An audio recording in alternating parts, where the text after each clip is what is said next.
हम मल्टीप्लाई कर रहे थे इसको 23 से और इसको 13 से। ये हमें लिखना नहीं है, दिमाग में है ये हमारे, ठीक है। इन पूरे को मल्टीप्लाई कर देते हैं, हमने इससे कर दिया। अब 13 से मल्टीप्लाई कर रहे थे। 13 2 26 का 6 करी लगी 2, 13 1 13, 14 और 15, ठीक है। अब हमें ध्यान क्या देना है, क्या आगे हम इसको इससे मल्टीप्लाई करें, इसको इससे मल्टीप्लाई करें? नहीं, सवाल में हमें क्या दे रखा था, आप पीछे करके देख सकते हैं सवाल, वो मिट गया होगा अभी।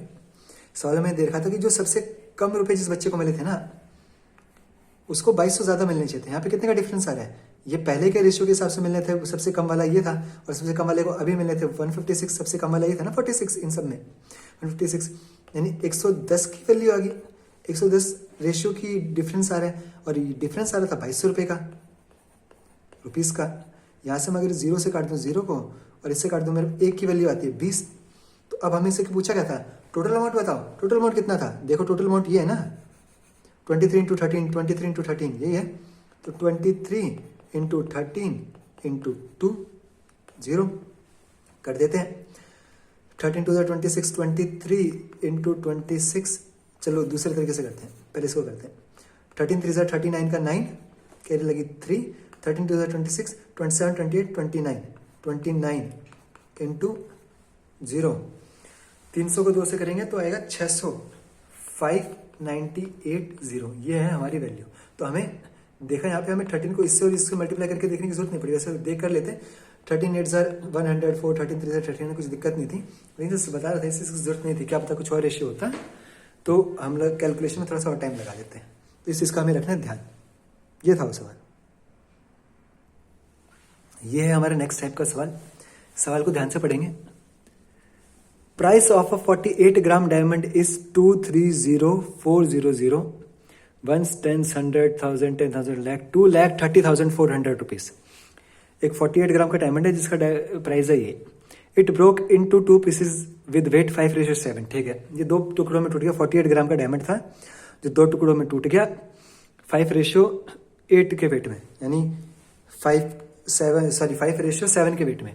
7 और 5 12, यानी 12 रेशियो की वैल्यू 48 थी, एक रेशियो की वैल्यू 4 हो जाएगी, तो 5 की वैल्यू 20 और 28, यानी जो 48 ग्राम का था ये एक 20 ग्राम में और एक 28 ग्राम में टूट गया। 5:7, ठीक है। इस रेशियो में हमारा एक कट गया, 4 5 4 7, ठीक है। तो ये इस वेट में हमारा टूट गया, ठीक है। इतना हमने पढ़ लिया। आगे क्या दे रखा है, if price of the diamond is directly proportional to square of weight of diamond, ठीक है, then find the loss incurred. देखो नॉर्मली होता क्या, हम डायमंड लेने जाते हैं, दुकान में जाओगे, सेम साइज के दिखने वाले, अगर सेम साइज के दिखने वाले डायमंड होंगे तो, लेकिन एक हल्का होगा एक भारी होगा, तो हमें लगेगा ना भारी वाला ज़्यादा महंगा होगा क्योंकि उसमें ज़्यादा मटेरियल है डायमंड का। तो सिमिलरली जो प्राइस है ना वो वेट के हिसाब से चलता है, लेकिन वेट के किस हिसाब से चलता है, इसका साइन है डायरेक्टली प्रोपोर्शनल का, directly proportional to square of weight of diamond, ठीक है। अब लॉस इनकर्ड का क्या सीन है, सीधी सी बात है कि अगर कोई डायमंड होता है हमें पूरा का पूरा मिल रहा है और टूट जाएगा अगर, तो टूटने के कारण उसके 2 टुकड़े हो जाएंगे, तो क्या अब उसका प्राइस सेम रहेगा? नहीं, उसका प्राइस गिर जाएगा। तो जो लॉस होगा कितने प्राइस का होगा टूटने के कारण, वो हमें बताना है, ठीक है। सबसे पहले जो हमें दे रखा है इस लाइन को हम लोग इससे करके देखते हैं। The price of the diamond, price of the diamond कितना है 230400 is directly proportional to square of weight. Weight क्या है 48 ग्राम, इसके स्क्वायर के डायरेक्टली प्रोपोर्शनल है, ये हमें दे रखा है, ठीक है। मैं इज इक्वल टू हटाता हूँ, डायरेक्टली प्रोपोर्शनल साइन हटाता हूँ तो कांस्टेंट आ जाता है, इंटू 48 का स्क्वायर, ये मेरे पास हो जाता है 48 का स्क्वायर होता है 2304 इंटू के इज इक्वल टू 230400, यानी मेरे पास यहाँ से के की वैल्यू हो जाती है 100, यानी 100 के फैक्टर से बढ़ रहा है प्राइस जो है, वो जो के वैल्यू थी के की वैल्यू आ गई हमारे पास 100, ठीक है। अब इसने कहा लॉस क्या होगा, लॉस सिंपल सी बात है, लॉस कैसे निकालेंगे, पहले का प्राइस कितना था ये, दूसरे का प्राइस कितना होगा, दूसरे का प्राइस होगा इसका स्क्वायर, प्राइस किसके बराबर हो रहा है, प्राइस कैसे निकल रहा है के इंटू वेट का स्क्वायर, ये है ना के 100 इंटू वेट का स्क्वायर, तभी तो ये प्राइस आया है।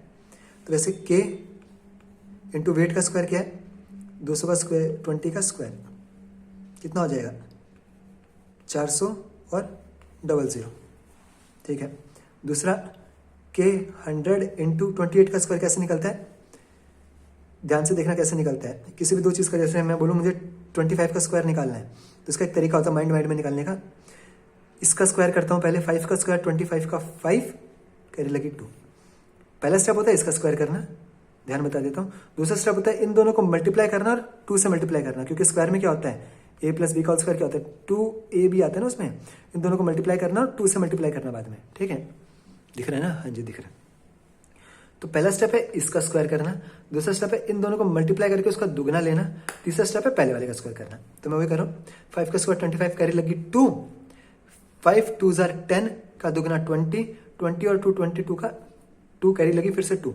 अब इसका स्क्वायर 2 का स्क्वायर 4 और 2 6, इस हिसाब से हमारा निकल जाता है।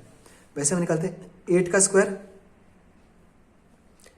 स्क्वायर 64 का 4 कैरी लगी 6, 8 2 जार 16 का दुगना 32, 32 और 6 38 कैरी लगी 3, 2 का स्क्वायर 4 और 3 7। तो हमारा बनेगा ये 78400, ठीक है। तो इस वाले टुकड़े का प्राइस था इस वेट का स्क्वायर इंटू 100, इस वाले टुकड़े का प्राइस था इस वेट का स्क्वायर इंटू 100। ऐड कर देता हूँ 004811।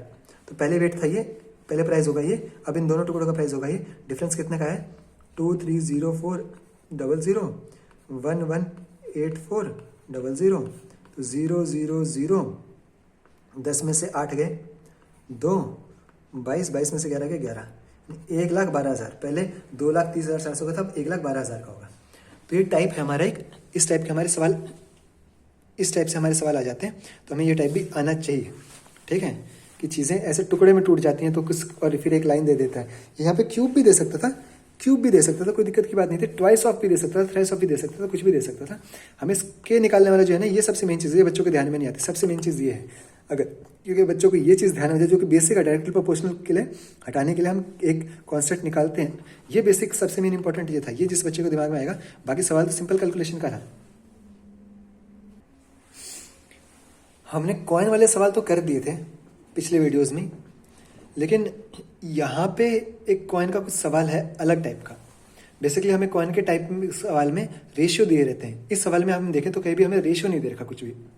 इस तरह के सवाल कह सकते हैं रेशियो में नहीं आते, लेकिन ये सिंपल अर्थमेटिक मैथ्स में आते हैं। सिंपल जो वर्ड प्रॉब्लम्स होती है उसमें, ये किसी अलग किसी एक टाइप के नहीं है, ठीक है, सिंपल नॉलेज का है, जो कि अर्थमेटिक में ही आता है और अर्थमेटिक एफकैट का पार्ट है। तो इस सवाल को हम बड़े ध्यान से करेंगे। देखो क्या सवाल, अ बैग हैज़ 1, 2 and 5 रुपये कॉइन। मैंने गोला बना दिया, मतलब सिक्का है, ठीक है। 1 रुपये का सिक्का, 2 रुपये का सिक्का और 5 रुपये के सिक्के में बैग में हैं कॉइन्स, ठीक है। सवाल में दे रखा कि टोटल कॉइन है 300, ठीक है, टोटल सिक्के 300 है, टोटल पैसे हैं 960, टोटल अमाउंट 960, ठीक है। आगे की लाइन क्या देखिए, इफ नंबर ऑफ 1 रुपये कॉइन एंड 2 रुपये कॉइन इंटरचेंज। अगर 1 रुपये के सिक्के और 2 रुपये के सिक्के का जो नंबर है कि ये 5 थे, 1 रुपये के सिक्के 5 थे और 2 रुपये के 10 थे, तो उल्टा कर दो, अब 1 रुपये के 10 हो जाए, 2 रुपये के 5 हो जाए, ठीक है। अगर ऐसा कर दिया तो द अमाउंट रिड्यूसेस बाय 40, ठीक है। तो इसको सॉल्व करने का तरीका क्या, देखो हम मान लेते हैं, ध्यान से देखना, ये मैं क्या बोल रहा हूँ, मैं बोल रहा हूँ मैं बात कर रहा हूँ नंबर ऑफ कॉइन्स की। मान लेते हैं 1 रुपये के हैं x सिक्के, 2 रुपये के हैं y सिक्के, नंबर ऑफ कॉइन्स है, और 5 रुपये के हैं z सिक्के। तो पहली लाइन हमें क्या दे रखी है, टोटल कॉइन है, 1 रुपये के x सिक्के हैं, 2 रुपये के y सिक्के हैं, 5 रुपये के z सिक्के हैं। तो टोटल सिक्के कितने हो जाएंगे, इस तरह के x है, इस तरह के y, इस तरह के z है। तो हमारे पास पहली चीज़ आएगी x plus Y plus z। Total सिक्के कितने हैं, 300। दूसरी बात है टोटल अमाउंट 960 है। 1 रुपये के सिक्के से कितना अमाउंट होगा, 1 रुपये के 1 रुपये का एक सिक्का होता है तो 1 रुपये, 1 रुपये का 2 सिक्का होता है तो 2 रुपये। अब 1 रुपये के x सिक्के हैं तो 1 इंटू एक्स, x रुपीज़। 2 रुपये के y सिक्के 2y, 5 रुपये के z सिक्के 5z, ठीक है, कर लिया। ये कितने दे रखा अमाउंट, 960। तीसरा हमें क्या दे रखा है, अगर नंबर ऑफ 1 रुपये कॉइन और 2 रुपये कॉइन इंटरचेंज हो जाते हैं, 1 रुपये कॉइन x और 2 रुपये कॉइन y इंटरचेंज हो जाते हैं, कि ये अब y हो जाते हैं और ये x हो जाते हैं। तो अगर ये y हो जाते हैं तो अमाउंट 40 रिड्यूसेस बाय 40 लिखा है, रिड्यूसेस टू 40 लिखा, रिड्यूसेस टू 40 हो जाता है तो हम यहाँ पे टोटल 40 लिखते हैं, लेकिन ये 40 रुपये कम हो जाता है अमाउंट। तो अमाउंट 40 रुपये रिड्यूसेस बाय 40, यानी अमाउंट हो जाता है 920। कब, जब 1 रुपये के x के बजाय 1 रुपये के y सिक्के होते हैं, तो अमाउंट कितना हो जाएगा y। 2 रुपये के y की जगह 2 रुपये के x सिक्के होते हैं तो अमाउंट कितना हो जाएगा 2x, इसके नीचे लिख देता हूँ, सॉरी मैं यहाँ पे गलत लिख दिया, यहाँ लिख देता हूँ इसे 2x प्लस वाई, और इसको ऐसे एज इट इज़ 5z पड़े रहने दो, तो ये हो जाता है इज इक्वल टू 920। तो हमारे पास 3 इक्वेशन है, x plus Y plus Z 300, x plus 2y plus 5z 960 और 2x plus Y plus 5z 920। इन दोनों को सॉल्व करना है। मैं इन दोनों इक्वेशन को ऐड करता हूँ तो मेरे पास क्या आता है, इन दोनों के इक्वेशन ऐड करके मेरे पास आता है 2x plus x 3x, 2y plus Y 3y, 5z plus 5z 10z। ये रिटर्न कितना हो गया 0818। अब मैं ऊपर वाली जो है, क्योंकि 3x 3y दिख रहा है, इसको 3 से मल्टीप्लाई कर देता हूँ, तो 3x 3y 3z हो जाएगा, 3x plus 3y plus 3z, 300 था तो 900। अब ऊपर वाले में से नीचे माइनस कर देता हूँ, 3x में से 3x जाएगा, 3y से 3y जाएगा, 10z में से 3z गए, बच गए 7z, और ये हो गया 18 में से 900 गए तो 980। तो z की वैल्यू कितनी हो जाएगी 140। ठीक है, तो हमें बताने थे the total number of 5 rupee coin is 140। ये हमारा आंसर रहेगा z, क्योंकि z कहते हैं 5 रुपी कॉइन। ठीक है, तो ये रेशियो जैसा कुछ नहीं था, लेकिन ये सवाल भी बड़ा इंपॉर्टेंट है। यहाँ पे 3 देर का, तीनों को सॉल्व करना कैसा होता है, ये हमें by hit and trial solve करने होते हैं। ठीक है, तो हमें एक की वैल्यू निकालनी होती है। नॉर्मली तुम ऐसे भी कर सकते हो, 3 इक्वेशन से 2 इक्वेशन बना लो, फिर सॉल्व कर लो। पहले किसी एक को एलिमिनेट करने की कोशिश करो, इसमें से ये माइनस कर गया तो एक इक्वेशन बनेगी वाई जेड में, फिर इसमें से ये माइनस करेगा तो एक और इक्वेशन बनेगी वाई जेड में, क्योंकि एक्स तो हम एलिमिनेट कर रहे हैं। अब वाई जेड की 2 इक्वेशन बन गई, 2 इक्वेशन को तो हम सॉल्व करना जानते हैं। ठीक है, इंपॉर्टेंट सवाल था, इंपॉर्टेंट टाइप था ये है हमारा आज का और रेशियो चैप्टर का लास्ट टाइप। ध्यान से देखें सवाल क्या है। अ रैबिट चेजेज अ रैट, मैं पढ़ देता हूँ एक बार। A rabbit chases a rat, rabbit rat के पीछे, rabbit take 8 jump for every 5 jump of rat.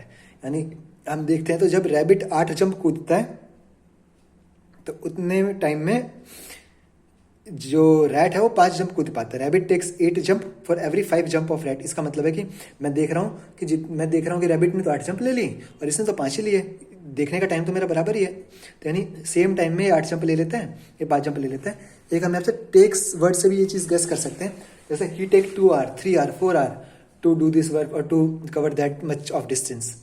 तो इसलिए टेक वर्ड से भी पता चल जाता है कि टाइम दे रखा है। ठीक है, अगला, and distance covered by rat in 5 jump is equal to distance covered by rabbit in 4 jump. जो रैबिट है वो 4 जंप में जितना कूदता है, रैट 5 जंप में कूद जाता है। तो फाइंड रेशियो ऑफ स्पीड।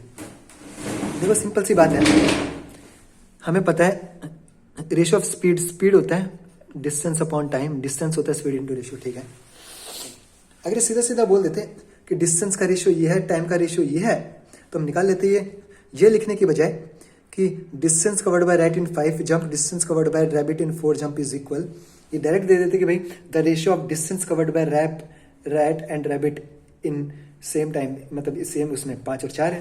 लेकिन इन्हें ऐसे नहीं, गलत लैंग्वेज में दे दिया। तो इस सवाल को देखो दे कर रखा है। मैं पहले डिस्टेंस की बात करता हूँ। ठीक है, एक जगह मैं कर रहा हूँ डिस्टेंस की बात, कंफ्यूज नहीं करना चाहता, तो मैं यहाँ पे कर रहा हूँ बात डिस्टेंस की।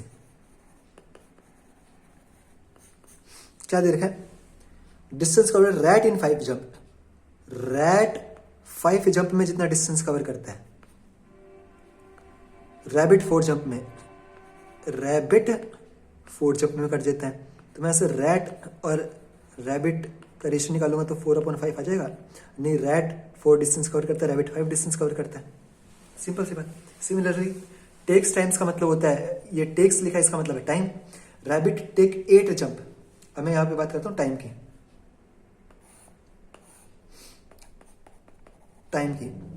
रैबिट टेक 8 जंप, तो रैबिट जो है वो 8 जंप जितने टाइम में लेता है उतने में for every 5 jump of rat की 5 जंप। यहाँ से मैं रेशियो ले लेता हूँ RB अपॉन RB, नहीं सॉरी सेम ले लेता हूँ, R अपॉन RB ले लेता हूँ। R अपॉन RB तो आता है 8:5, कि ये रैट 8 टाइम लेता है तो रैबिट 5 टाइम लेता है। ठीक है, अब मुझे स्पीड निकालनी है, यानी मैं इसको ऐसे लिख सकता हूँ यहाँ से डिस्टेंस और टाइम ये है रैबिट का और ये है रैट का। तो रैट और रैबिट है 4:5, रैट और रैबिट है तो 4:5। और यहाँ पे टाइम रैट और रैबिट है 8:5, तो 8:5। तो स्पीड क्या हो जाएगा, distance upon time 1, distance upon time 1/2, ये रेशियो हो जाएगा जिसको 2 से दोनों तरफ मल्टीप्लाई कर देंगे, ये यानी 2, तो मेरा आंसर आ जाएगा 2:1। तो आंसर है स्पीड का रेशियो 2:1। इसको करना कैसे है, ये जो चीज़ नहीं है, ये चीज़ जब तुम्हें ये चीज़ समझाने के लिए होती है, जब ये हम प्रैक्टिस करने लग जाते हैं, ऐसे कई सारे सवाल हम कर लेते हैं, तो हम इसको करते हैं डायरेक्ट ऐसे, जैसे ये चीज़ लिखी है ना मैं डायरेक्ट इसको ऐसे लिखता, जैसे मैं इसको एक बार बंद करके दिखा देता हूँ। मैं डायरेक्ट लिखता, ये रैबिट और रेट क्या लिखूँ, पहले रैबिट और रेट कुछ भी लिख लेता हूँ। चलो, ये रैट लिखा और ये लिखा रैबिट, ये लिखा डिस्टेंस और टाइम। क्या पूछा था, रैबिट टेक 8, रैबिट 8 लेता है, तो रैबिट से अपोजिट वाले में 8 लिख दो। सॉरी, टाइम में ना, रैबिट से अपोजिट वाले में टाइम में 8 लिख देता हूँ, यहाँ नहीं लिखता, ठीक है। और दूसरा क्या पूछ रखा है इसने, क्या था, रैबिट टेक 8, टेक टाइम है तो रैबिट के अपोजिट वाले में लिख दिया। और ये 5 जंप रैट की है तो यहाँ पे लिख दिया मैंने 5, सिंपल सी बात। डिस्टेंस कवर्ड की बात हो रही है, डिस्टेंस की बात हो रही है, रैट 5 जंप में करता है, रैट 5 जंप के साथ बोल रखा है, तो रैट की जगह दूसरे पे 5 डाल दो। और distance covered by rabbit in 4, तो मैं यहाँ 4 डाल दूंगा, क्योंकि मुझे पता है ये उल्टे होने हैं। तो रैबिट 8 बोल रखा है तो मैं रैट के साथ 8 डाल देता हूँ टाइम में, और 5 जंप ऑफ रैट बोल रखा है तो 5 जंप ऑफ रैबिट कर देता हूँ मैं, ठीक है, टाइम के लिए। और डिस्टेंस में भी distance covered by rat in 5 बोल रखा है, रैट 5 में बोल रखा है तो रैबिट 5 में लिख देता हूँ मैं। और distance covered by rabbit in 4 लिख रखा है तो रैट को 4 में लिख देता हूँ, क्योंकि मुझे पता है ये इधर उधर जाने ही है, तो मैं लिखता एग्जाम में डायरेक्ट ये, ठीक है। और यहाँ से हमारा ये आता 1/2 और ये आता 1, जिसको आंसर आ जाता 1:2। अब देखो ये दिक्कत है, यहाँ 1:2 क्या है, रैट रेशियो रैबिट, या क्या रैबिट रेशियो रैट। तो ये सिली मिस्टेक हमें नहीं करनी बिल्कुल भी। हमें पूरा आंसर सॉल्व करने के बाद हम गलती से ऑप्शन में 1:2, 2:1 दोनों दे रखा होगा, हमें ध्यान से देखना है, रैबिट रेशियो रैट दे रखा है, रैट रेशियो रैबिट दे रखा है, ओके। ये है सवाल हमारा, और इसके साथ हमारा हो गया रेशियो चैप्टर कंप्लीट।